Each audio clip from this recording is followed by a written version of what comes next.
Okay, so I'm going to give you like a 55-minute version of what we normally would do over several days, if not weeks, sometimes months, with organizations that are trying to change their DNA to match the DNA of a startup. So a bit of the context, right? So we know that healthcare is going through what I would suggest is a pretty big paradigm shift, right? From a whole paradigm designed around the system, the hospital, the institution, the clinic, the doctor, the nurse, to a paradigm designed around the needs and of the patient. And that's a lot of ambiguity, unbundling, confusion. It's painful to change a paradigm. And that's what is we call creative destruction. So Eric Topol wrote this book a few years ago called The Creative Destruction of Medicine, where he really captured all this phenomena in a really nice way. And we talked about Eric Topol, I think, last time, right? He wrote that book, The Patient Will See You Now, required reading of Lucien. Just sneaking up on you. So he's a cardiologist at Scripps. So his book, this is maybe 5 or 6 years ago. So why do we use this word creative destruction? So another way to think about it is the normal kind of cycle of anything, any institution, an industry, a system, a sector that might be at its current steady state. That's kind of that's what a bureaucracy is designed to do, to maintain that complex system or sector. And then when it no longer fits, it no longer makes sense because the conditions around that state don't really match what it was designed for, which is what healthcare is going through, it gets creatively destroyed, taken apart. So not just destroyed randomly, it's called creative destruction. It's kind of a bit of a structured process of blowing it up and putting it back together. And that's usually led by a visionary, someone who can already see that next state, right, and move us ahead. That's why we really embody or look at these visionary type of people. We get energy from them. And the entrepreneur, or the entrepreneurial action, is the birth of the new that replaces what was creatively destroyed. But then it becomes the next mature, and then it continues and continues. That's the cycle of everything, and that's where some of this language. So this word creative destruction actually was invented by this economist, Joseph Schumpeter, in the 1800s, because he was observing these patterns of many industries that happened before, back then, that kind of all were built up and then kind of creatively destroyed and came back as something new. And so he saw enough of these cycles, and he kind of described this process of creative destruction as what he called industrial mutation. Right? You think of a mutation in genomics and in DNA, where whatever currently was there, which is inferior, less useful to what customers want or whoever wants, the superior thing invades that old status quo, and that spreads pretty quickly across a system, a market, a country, whatever. Innovators creatively destroy. That's what we do, right? Whether you knew it or not. It's a process, it's a methodology. But the people who do innovation are what we call entrepreneurs. And that's the other word that Joseph Schumpeter created and invented back in the 1800s. So we normally think of the entrepreneur as the startup founder, right? That's the language because it's so popular right now, but that's not what an entrepreneur is. It's just the person who does innovation, who creatively destroys.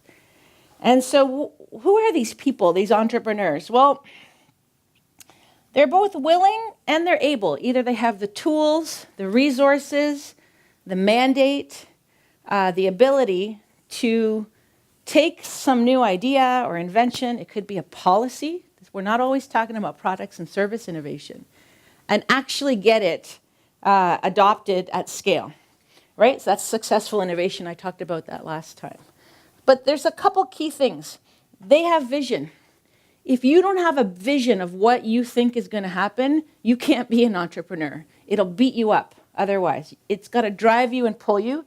And a big impulse. We often use the word grit. They don't stop. It's in them to fix whatever is broken and not stop, because all of the inertia and all the odds are against them as an innovator. And they also get joy out of that. They get joy out of creatively destroying. It gives them a buzz, right? That's why we could have woke up and done very easy, safe work but we've chosen to do this. There's something pulling us beyond just our vision. So the question is, if healthcare is in the midst of this massive creative destruction, who are we going to rely on to do it? Who could kind of pull it off? So we generally talk about three types of entrepreneurs that might do it. So the first are startups, and we're going to get into them. The other are the incumbents, or the traditional or the existing large organizations like health systems and hospitals and pharma companies, etc. And then there's this new species of entrepreneur that's getting a lot of attention called the new entrants. These are organizations that had nothing to do with healthcare ever before that are coming in and bringing new value propositions that are actually working, right? So who listened to the Apple announcement this week? What was the biggest news about the Apple announcement? No button. Huh? No, but not the no button. You're ruining my whole thing right now. I'm just joking. And the heart, right? Like they're now going to measure cardiac function, and all the news is they're now a health and wellness company, right? That's a top priority of Cook. Walmart, banks, car companies. Huh? Amazon. Amazon's doing drug development now. Fujifilm is making Ebola viruses, or vaccines, not viruses. The Swiss Post in Switzerland already is the #1 health IT provider in the whole country. They're now delivering blood samples using drones, blood work, right? So we've been trying to work with PostNL here, right? So we're going to go deeper on startups. So who are these startups? What is this species? So when we think of them, we think of these guys, right? Jeans, tight black T-shirt, Adidas, young, like 12 years old. Not true. We work with 1,300 startups at Mars in Toronto. The average age is 39. That's the average age, right? These are people who have lived it, and they see the opportunity, and they're leaving their comfortable job, and they're going for it. Okay, so what is a startup? So there's a few different definitions, and these are, two of the gurus of the whole startup literature and the movement that's made it very mainstream. Have some definitions. So the first guy is Eric Ries.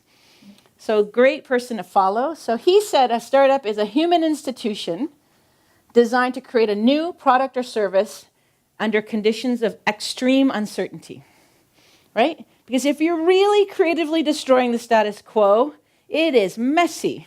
So many variables are out of your control, and there's a lot of variables, and they're hard to change, right? So that's his definition. And of course, new is the big word. But I like this one. This is from Steve Blank. We're going to hear more about both of these guys. A startup is a temporary organization, right? It's got some temporal aspect to it. And they're designed not to do this or to deliver a value proposition. They're searching and testing for a repeatable, scalable business model. That's what they're designed to do. I don't know if you guys studied like immunology when you were in school.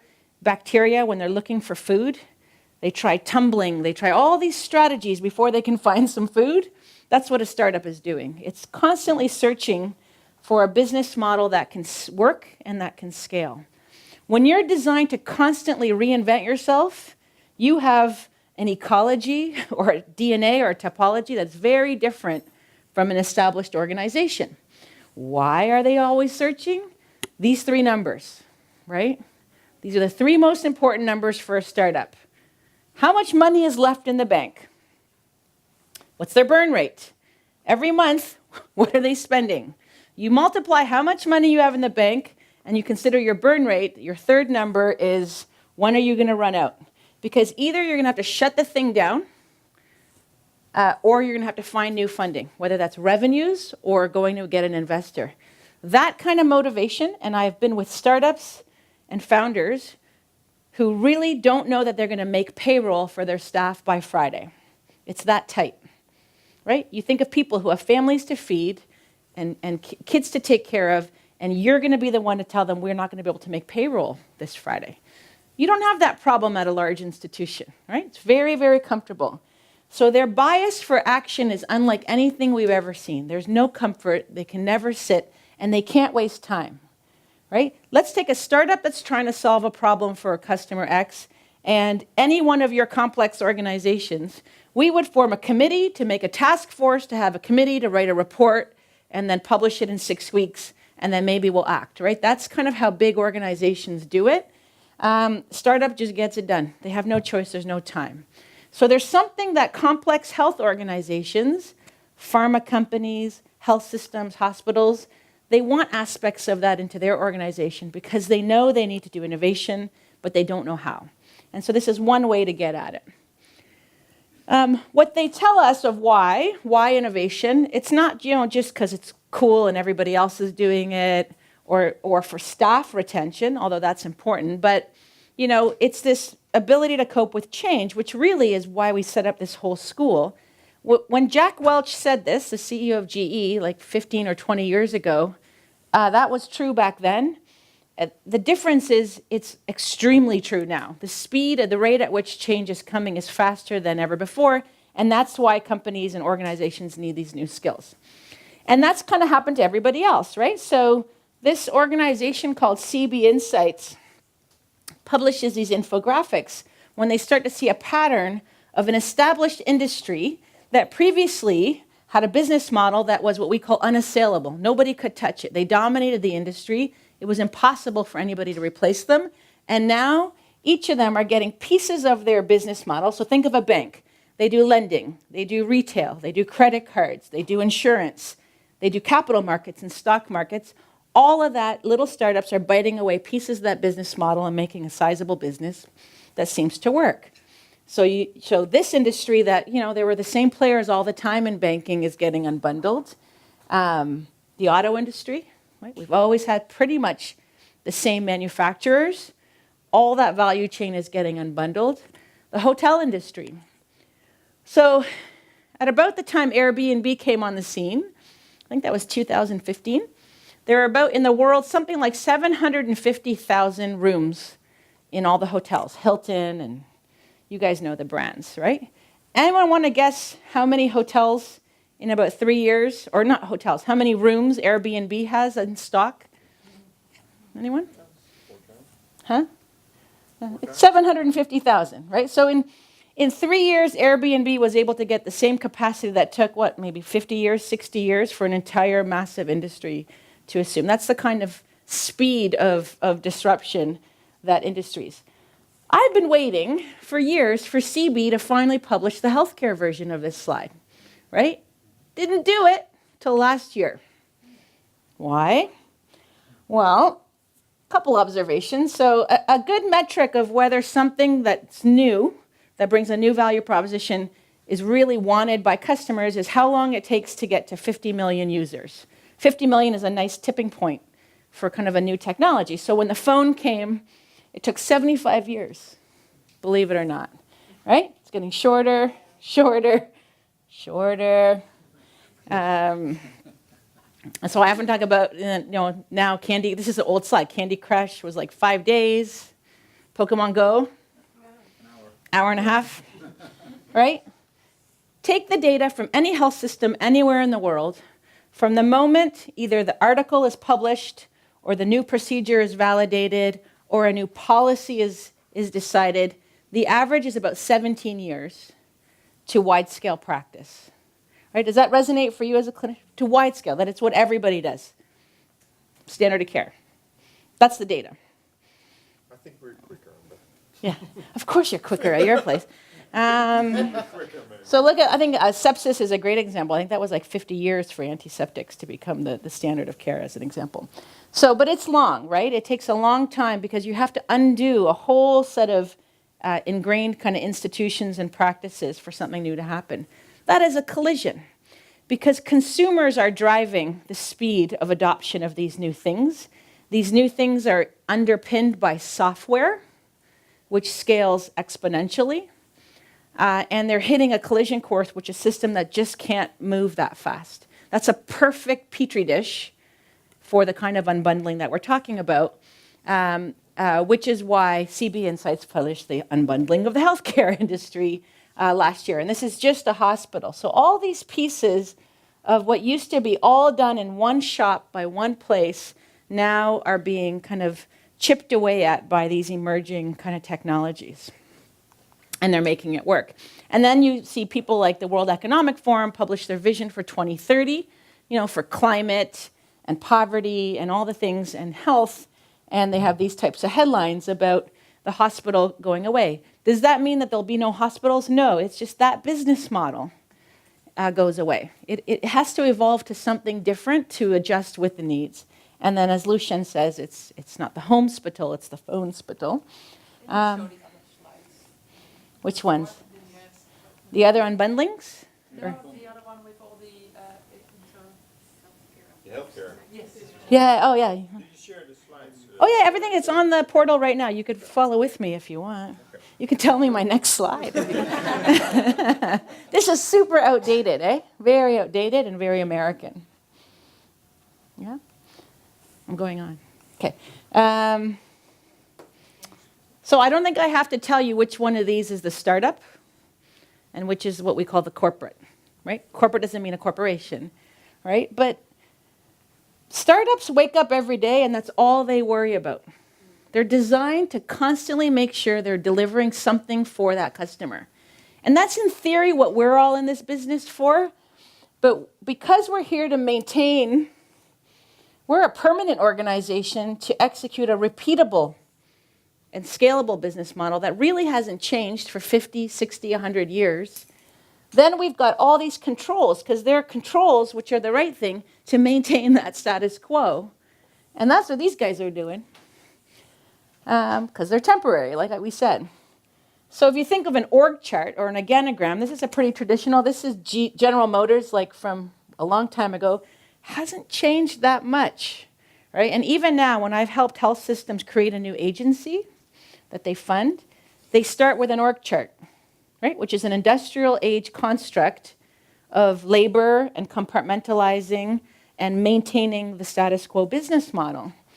This is a typical startup. I forget which one this is. I'm going to have to find out, but they usually need 3 people. That's all you need. You need the hacker, the person who's going to keep trying to find a new solution, a better answer quickly, and pivoting and learning and all those cycles that Robin's been teaching you about in the prototyping. They need the hustler. The hustler is getting money, getting customers, getting contacts, not stopping, hustling all the time, having that hustle mentality. And the third person is the hipster. This is the person in the jeans with the black t-shirt and the Adidas, or the brand, right? That can get great relationships, that can make trust, that can quickly get people to rally around the vision and the story and the personality of the startup. And that's the dream team, right? These people are also the janitor, the marketing department, the bank, the finance, the law. They're all those things because they're not going to emphasize those. They do them because they have to, but this is the heart of the startup. 2 very different topologies of an organization. Now, is a health system or a hospital going to do that? No. But what they're asking us to do is how can we take some features of what they do and bring them into our model? So these are the kind of personalities or philosophies or working styles that startups have. So I've talked about the urgency. You go or you die. There's no option otherwise. You can't maintain. Of course, risk. Teamwork. When you only have 3 people and you have to be everything in a normal org chart, team is just what you do. You don't have to plan for it. So it always amazes me. Organizations in healthcare bring us in to help them learn how to work better on teams. I'm like, you have to teach yourself to do teamwork, but you do. Failure or validated learning we'll get to, and lots of other things. These are the kind of words that traditional organizations are now looking to embed in their culture, in their philosophy, in their style. And looking at startups is a way to do it. So why they work so lean and so quick is this kind of constant, experimentation. And so the toolkit of the startup is, the heart of it is this kind of lean methodology, the lean startup. I'll talk about that book.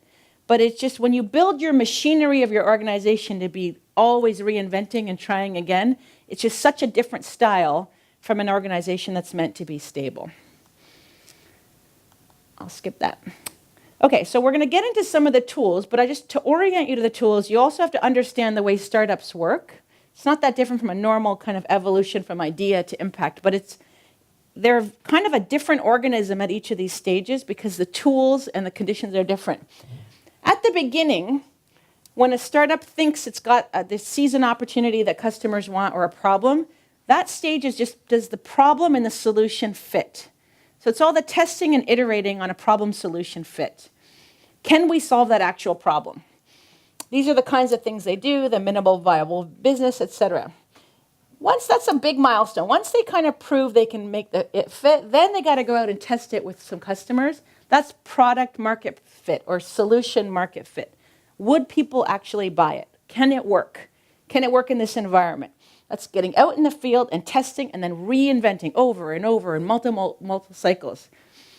Once you're at about here, depending on what you're doing, you've gotten, $1 to $10 million of investment. Now you've validated, now you become a sales and marketing machine. You are out scaling and getting it out there to customers.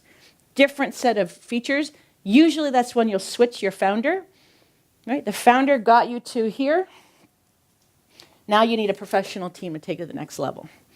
Right? So those are kind of the stages. And the tools they use are really well documented now because of some of these fellows I talked about. Before it was just by luck or chance or something. Now it's kind of pretty much a textbook.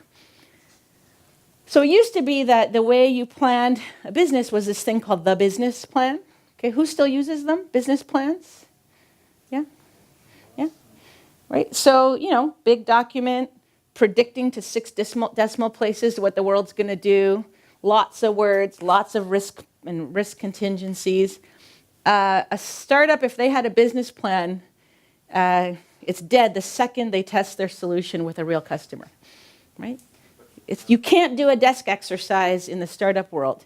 It's this constant kind of iteration in the field. So this is what we call the toolbox or the API, if you want to be fancy. Yep. If you go back one slide to the business, this slide. Yeah. I mean, depends on who your customer is, but as a startup, you may also need investors. And investors will want something like a business plan or something they can look ahead in. Yeah. But it's after the customer validation, though, Okay. right? That's the point. Yeah. Yeah. When you're at scale up, it's business plan time, no question, but not before that. Yeah. So this is the typical toolkit that most startups now use, and we're going to practice with a couple. So at that first stage, when you're kind of figuring out, is there a problem solution fit, that's where we use the business model canvas. When they're out validating with customers, so does the solution fit with the market? There's a whole bunch of customer validation and customer discovery tools. And then when you're kind of constantly fixing and responding, that's all the iteration, lean startup, lean toolkit. So we can't do all of these. We would normally do like a week of this with a big corporation and really get them to practice with real live things they're trying to do. But we'll do a flavor. So we'll work a little bit on the business model canvas and a little bit on validation in this session. So I've seen this quite a bit on the Slack from some of the teams. So who's used the canvas before? What? Okay, go get coffee. You don't need to be here. No, you're going to be my helpers. Okay, so I'll just explain it a bit, and then maybe we'll look for some stories from those of you who've used it. So a canvas is a really good tool for anything you're doing, and there's lots of them, because it just gets to the essence of something that's pretty complicated, but it gets it down to its essence, and you draw it on a canvas, right? And it organizes your thinking. It doesn't give you time to do what we call analysis paralysis, just thinking and just whatever is in your head, you get it out. So this whole section is around the heart of it. Who are you delivering value to, and what value are you delivering, right? So you always start in this corner. Then you figure out your activities and your partners. So how are you going to operationalize to deliver this value? And then your revenue and your cost structure, which is your sustainable model. Because if you can't make that balance, there is no viable business, no matter how awesome your solution seems. So it looks like this. Maybe, you don't mind, Jules? You guys all have one?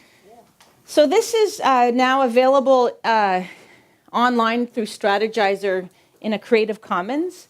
So they want these tools to be used by everybody, and they are all over the world. Health organizations, impact organizations have modified the business model canvas. So there's like a social impact canvas. You can do one for healthcare that's got a little bit more nuance, but we're just going to work with the basic one, right? So the basic element of a canvas, and we're going to practice shortly, you always start here. Who are you serving? Who pays you for what you're doing? And who uses your product? Sometimes that's all the same person. Sometimes it's not. Healthcare, perfect example. The person who pays you is not the person who gets your service, and it might not even be the person who benefits from your service, right? That's what makes it really messy and really hard, but really fun. So you always do this first, then you go to value proposition. Question. Yep. Is it then that you do on the customer, you have three Yep, different yep, customers, yep. you have on the value proposition also three value Yep, you could have 3 value propositions. Sometimes you don't need to, but I'll talk about that. Yep. Or you can have your primary customers, and then you can list your secondary, right? Who's your main, and then who are your kind of peripheral? Is it also that you can choose to make different business model Uh, Yeah. Once you have a value proposition, you're going to need maybe some alternative business models. I agree. So for these people, whoever the customer or customers are, what problem of theirs are you solving? What job does your solution, your product, your service, your policy, what job does it get done for them that is not getting done today? And what benefit are you bringing? What's the value? Oops. Once you've got that, then you can get to the channel, right? Which is just how am I going to deliver this value proposition to these customers? Do I give it to them directly? Is it online? Is it a service? Is it in person? Do I go through somebody else, a third party, right? Things like that, your channels. How are they going to find you?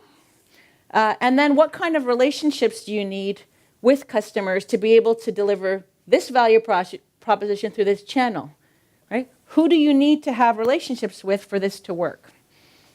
That's the heart of it. Once you've kind of got a sense of that, then you can get to some details of, and how are they going to pay you? Really important. Once you kind of know that, then you get into, okay, what are my operational elements, activities that I have to do? Do I have to make something? Do I have to teach something? Whatever is the activities, your resources, costs, labor, materials, space, whatever are your inputs to deliver your value proposition, your partners. Nobody is in healthcare without partners. It doesn't happen anymore. And then your cost structure, right? So this is the typical process that if you can get through this and get something on paper and keep refining that, that will go miles for a startup and save sometimes years of work. Why do you start? Why is the flow from right? Yeah, I don't know why they designed it that way. I have no idea. I think it's kind of like costs and revenues. I don't know. I hate it. I wrote one for GP practice, but we don't have time. Okay, so we're going to take practice, just 10 minutes. So you have 2 options. So on your sheet, the back is the explanation and the front is the blank. So either you can take your project you're working on. So raise your hand if on the project you're doing for the school, you're at a point where you have like a working solution. Does anybody, any team, have a working answer? No, like not does the answer work, but you have a draft. Okay, so you can either take that. Imagine right now you are told, do it. Business model canvas it if you want. You can do it in teams or groups. So that's option A. About half the group in the last section worked on their project in groups. The other is we have an awesome tool that actually Jules created. You want to fire her up, or can it work? No, it won't work. Okay. Not by touching. No, but you can. So, or if you're on your phone, go to radboudreshapecenter.com, BTG, blog topic generator. So Jules and Robin said, there's so many ways you can do things. So they took 2 lists of random words and you push a button and they combine them and you have a new business. And we try to write a blog every week about this. So just click through it a few times. Can we do one? Augmented reality for the pharmacy. That sounds like a cool business. Spotify for medical devices. Okay, so either up here, come click a few times, or on your own phone if you want to do it. So radboudreshapecenter.com/BTG, blog topic generator. Do a few. If something jumps at you that you want to do a business model canvas on, Do it. Okay? Or anything. I don't care. Pick an idea from your own department. I really don't care. Okay? BTG. Okay, so let's spend about 10 minutes. Just quickly populate your sheet. Do it in pairs. Do it by yourself. I don't care. Take a stab at blowing out your business model. Can we get some business model music? All right. I love your dynamic. No, I don't know what you're saying, but it's okay. I'm just team 5. I'm saying I'm just team 5. Okay. It's a lot of alpha male over here. Okay. Okay, let's stop. So the objective was just to get you some practice. You know, you're not getting tested on a perfect business case. We would normally do this over several weeks with a startup or with a big health organization. Does anyone want to share with us kind of what you came up with quickly? Anyone? Ralph. Dude, where's the thing? Can you guys throw that to Ralph? Okay, so come on up here, Ralph. Ooh, good thing it's made of cushion. Can you come up? Because we have the camera. Oh, ook nog naar voren. Oh, yeah. Ralph doesn't know, I think he came late, that he was the opening scene of our video today. Did you know Yeah, that? I saw Ralph? it. Oh, you saw it. I saw it. Okay, what was the problem, or what was the project idea? My project idea is Tinder Health. Tinder Health. You know Tinder, the app? Tinder? Tinder. Tinder. Where you look for a boyfriend or a one-night stand. Exactly, yeah. And this is not a one-night stand with a doctor or patient, but it's like, how can Tinder help patients find not the best doctor, but the most suitable doctor? Yeah. Okay, so Tinder for healthcare. Yes, or the most sexy, the McDreamy, is that the... Yeah. So, okay, so who's your customers? The customers are patients and doctors. And who pays you? Insurance companies, government. It's like the old model we have now. And who uses the products are patients or family looking for the best suitable doctor, not for the suitable doctor, not the best one. And maybe also the other way around, that a doctor can say, well, this is not the perfect patient for me. Like Uber. That It's was like the demand. breakthrough in Uber, right? Yeah. So that's the whole idea of Tinder for Health. Okay. What's the value proposition? I think a better relationship between patients and doctors with the first appointments. So there's no friction because you already had a match at the app, at the Tinder app.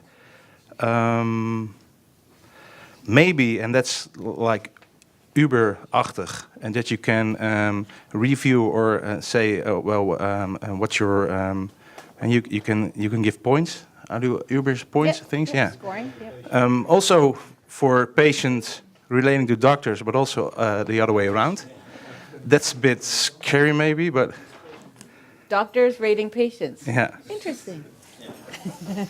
And I think it's independent for you as a patient if you live, for example, in like city of Rotterdam, and you want to make an appointment with a doctor. It's we think most people think, well, we have to do that in my own town, and well, maybe this app will help that problem solve.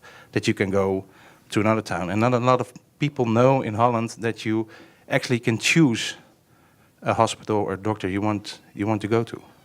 So maybe that's also a problem-solving thing. Okay.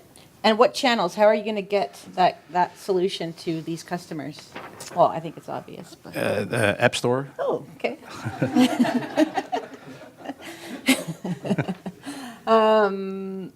What relationships do you need? Because this is a classic two-market situation. So we've had at Mars, we have 300 digital health startups.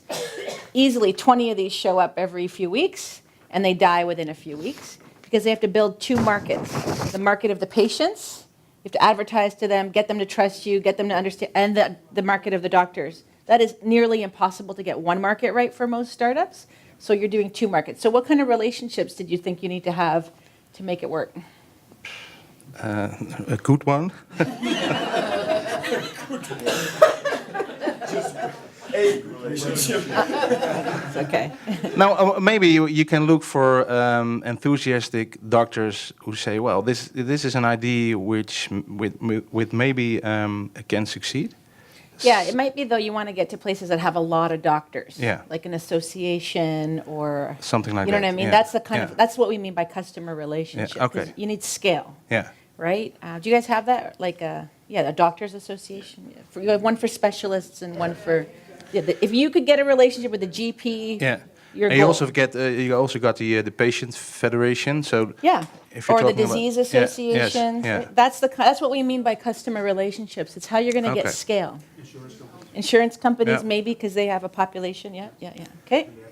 All right. I think anything else you want to really highlight? We don't have to do all of them. How are you going to make money, Mister? Well, I thought maybe like 5 or 10% with any match, and then calculate. Okay, what's the cost of the how do you call it in the hoe noem je het ook weer? The DBC, yeah, DBC. Yeah. With a maximum of like maybe 200 or 500 euros per match. Yeah. So if you can match like thousands a week, well, that's yeah. And actually, the maybe above is like internet says we cut out the middleman. Yeah. And this is let's bring in the middleman. So, that's it. Interesting. That's great. Thank you, Ralph. Give him a hand. Give him a hand. And Ralph, is that your action project for the school? I hope not. Or is it from the blog generator? From the generator. Okay, good job. All right, so the idea of this exercise, for some of you, maybe for your project, it helped get your thinking, but it's just a way, if you want to do a new anything, it doesn't have to be a huge innovation to blow up the healthcare system. It could just be an initiative or a committee you're working on or a little project. Get it down onto a canvas and you will save literally weeks, if not months, of time, and never do one of these by yourself, right? Just get 2 or 3 people in a room because the quality is so much better when you do that. And it's just enough to see if there's even anything there or you miss something, and then you can move on. So I told a story in the last session. We did this with a major lab organization, so the people who take the blood, process it, and give the results. So several thousand employees. They know their business is pretty much dead one day soon, so they wanted to be like a startup. So we did this for a few projects that they've been working on, and it was transformational for them as a team that in 1 hour, more happened on these things. And they also got alignment, right, with people who don't normally spend time together.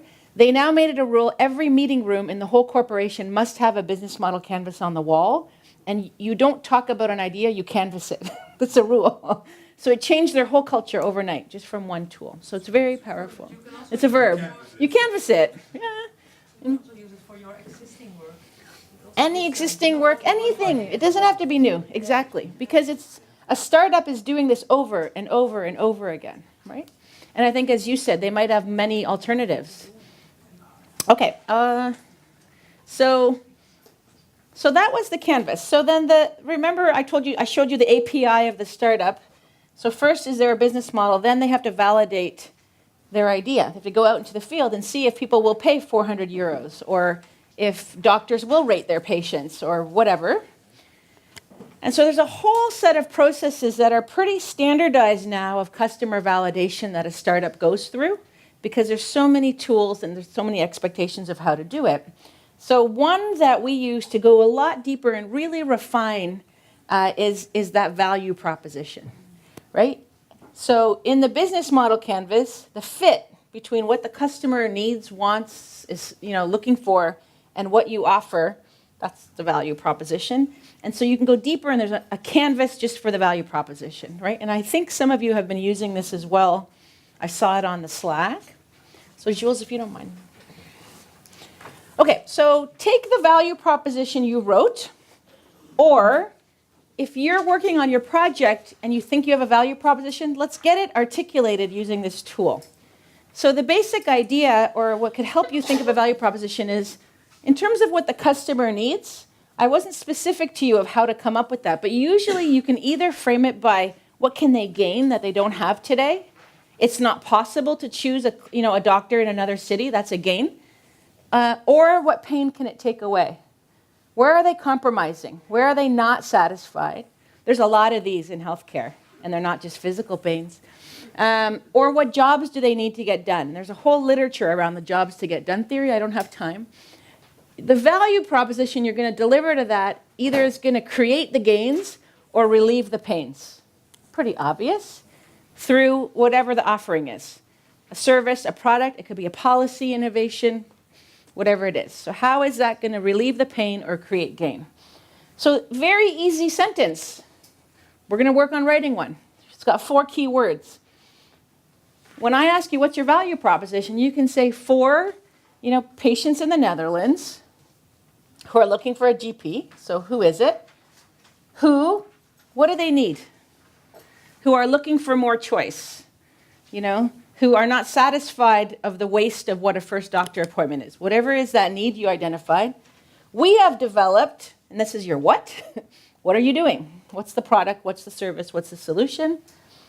Because that's going to help, and now list what it's going to create. What new value is it going to, it's going to restore confidence. It's going to give them comfort. It's going to make it more convenient. It's going to, make them healthier if that's the answer. So here's an example. This little company, right? Google is the world's largest search engine that allows internet users to find relevant information quickly and easily. We're going to unpack that in just a minute. That's a powerful value proposition statement for this company. A bad value proposition statement would be to describe the mechanics of what Google does as their value proposition. There's not a lot of value here. Patents and page ranking, an algorithm. Nobody wants to buy an algorithm. Ad placement, I don't see a lot of value screaming at me there, right? So Google is what? A search engine. For who? In this case, internet users, although I might challenge that. I don't know that's not really who I would describe as their customer. I think this is old. What do they value? What do they want? 3 things. Relevant information, quick, and easy, right? What does the landing page of Google look like? Think of how many million times a second somebody's on a Google landing page, all the crap they could try to put on there. Never. Simple, easy, quick, but always relevant. Okay? It was you, I think, Andre, that asked, can you have multiple value propositions? Absolutely. If you're in the social care sector, healthcare, education, any kind of a public good, you have multiple customers, right? Or multiple people that need your value. So this would be a school board, a school system, an education system. They have a value proposition for the parents, for the children, the learners, for teachers, right? If teachers don't get value and joy in their job, just like healthcare professionals, you need a whole value proposition for them and for the taxpayer, represented by government, right? So you can play with all those words in your business model. All this stuff is on the portal. Okay, so let's just take a few minutes and take a stab at writing a bit crisper value proposition, so either for the box on your thing or for your project that you're working on, okay? Let's get some value proposition tunes going. DJ?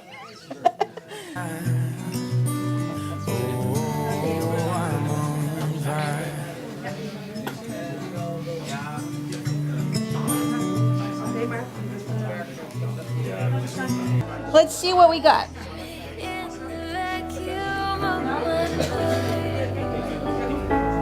All right, let's hear Dream Team over here. He's like, okay, let's hear a couple value proposition statements. Do you guys have one? No? Okay. Do you guys have one? Yeah? Okay, we'll hear, clean it up while we do a couple other. Ready? Oh, shoot, it's breaking the whole place. Okay, remind us what the project is or the idea. Yeah, sure. Start this up. You typed it?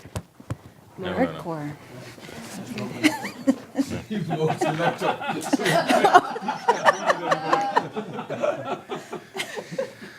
You can do it in Problem. Dutch. In Dutch is fine. Ja? Yep. Oké. Team 7. We kijken naar therapietrouw bij medicatiegebruik. Het gebrek aan therapietrouw moet ik zeggen. En we hebben dat gekaderd naar chronische patiënten die niet therapietrouw zijn. De value proposition, nou, we hebben nog niet echt een product. Maar waar we naartoe aan het werken zijn is dat we verschillende artificial intelligence tools, reminders, apps, dat soort dingen zeg maar willen ontwikkelen, CQ aanbieden. Om mensen te helpen om therapietrouwer met hun medicatie om te gaan. Kan je concrete De 4. persoon noemen? Hoe bedoel je? Voor wie doe je? Yeah. What's this? Oh ja, die had ik ingevuld. Yeah. I'm waiting. Dat is wel het project was. Dus dat deed je helemaal goed, hoor. Ja. The chronic patient Okay. Who? who aren't therapy loyal, is that a Yeah, word in adhering English? to their therapies. Yeah, okay. And it's their problem because they have health issues because of the not being loyal to the Yep. therapy. We have developed, well, not yet, but that's coming. Yeah. AI apps, tools, that helps remind us, give information op maat in het Engels. Wie kan helpt? Tailored Tailored, information. Yep.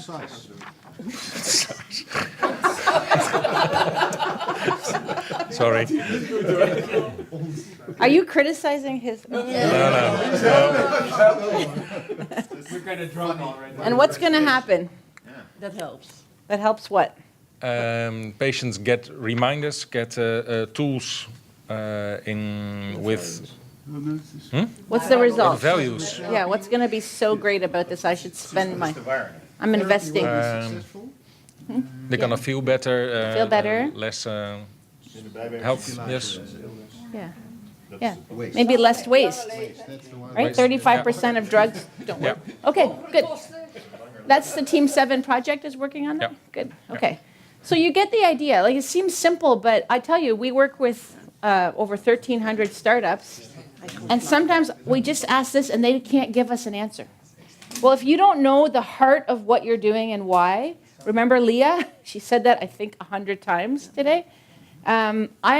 There's no way you're going to build a compelling solution, right? You've got to get to the essence and keep refining this till it works, okay? So hopefully that will help you with things. Okay, so we didn't have time to go through it, but again, in the toolkit of the typical kind of startup, the canvas we did, the value proposition canvas, and then a lot of tools to do a very quick, what we call lean iteration. Keep trying, testing, fixing over and over and over and over, right? That just doesn't happen like on its own by art. There's a whole methodology in science and toolkit. And that's why before we only had a couple entrepreneurs like an Elon Musk or a Zuckerberg. Now it's democratized. The people who develop these tools have made them available to everybody, and that's why entrepreneurship is such an accessible thing. So a little bit on this kind of iterating lean. So, you know, Churchill talked about success as kind of failure is awesome. Let's celebrate failure. And in healthcare, we hear a lot from people like you, failure is a dangerous word, it's a scary word. There's an institute for failure, for God's sake, in this country to try to make this an acceptable thing.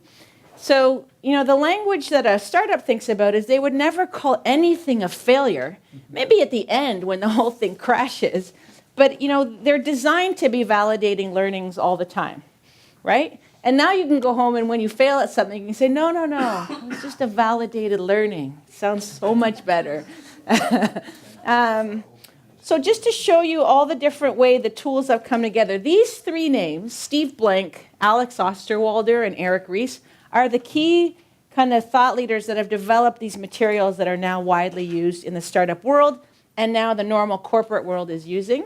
So it started with Steve Blank. So Steve Blank had worked with so many startups before when it was mostly an art and not a science. And he started writing a blog based on his book, The 4 Steps to Epiphany.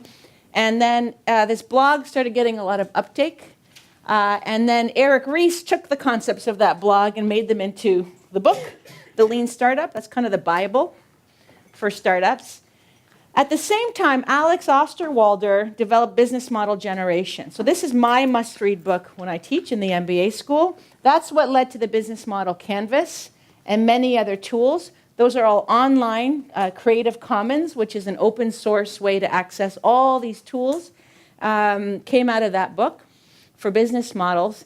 And then kind of the concepts of the Business Model Canvas with all the lean iteration prototyping came together with this whole set of books on lean this and lean that startups use. And then Steve Blank created the next book called The Startup Owner's Manual, right? So these are kind of some of the toolkits out there. There are many things now available that are easy to access. And all of these accelerators and incubators like Rockstart and what we do, this is kind of what they use and they put their companies through. Okay, so that's the summary, right? The rate of change now is so fast that for the established health organizations to keep up, let alone thrive, they're looking for new ways to work. And there's a lot to learn from these creatures we call startups. Remember what a startup's DNA is, constantly searching till something sticks. Big bias to action because cash is burning every minute. And if there's no money coming in, the startup is dead. You don't just cancel the initiative like you would do at your organization, right? And lean, that whole spirit of experimenting and feedback, which is really built into the human-centered design, right, at the prototyping stage. That's the heart of their methodology, okay? So I hope you got a taste of that world. I think, Ralph, you're going to quit your job and go start a business now. So any final comments? Anyone reflecting of where you might use this in your work every day? Some weekly meetings you have or an initiative you have? Anyone want to share anything? Did anyone apply this to a project you're working on? Yeah? What happened with you? Or what are you thinking about? Well, I use it in innovation projects, like when we have an idea and we try to make a new business. Yeah. Before Are you using it already today? Or you're going to use it in the future? in my work. You do it today already? I used it today for the action project. Yeah, good. Yeah, Okay, yeah. good. Normally in my work. In your work, okay, so good. You can teach this next time. Well, Okay. no. Okay. Any other comments, questions, reflections? Valentin? Yeah, I think that it's one of the big things is that. Can you use just because you talk low? Yeah. Yeah. Thank you. I think that one of the base things is that both the business model canvas and the value proposition canvas are fluid. Yeah. Because I've seen many times people trying to use the business model canvas and the value proposition canvas getting stuck and getting limited by it as well, trying to find the answer when in fact it has to be a photograph of the current state right now, which may change in 3 days or 2 weeks. Yeah, that's a great point. That's why you never start with the business plan. It's too formal, it's too gorgeous, it's too structured, it's too manicured. That's a great point. Okay. But I recognize that, because the problem is that when you do that, it's for the blue people around us, and when you make it is blue, it's not fluid anymore. Yeah. That's the difficulty. It's all these tensions in healthcare innovation. Okay, we're going to wrap up. Go find your team.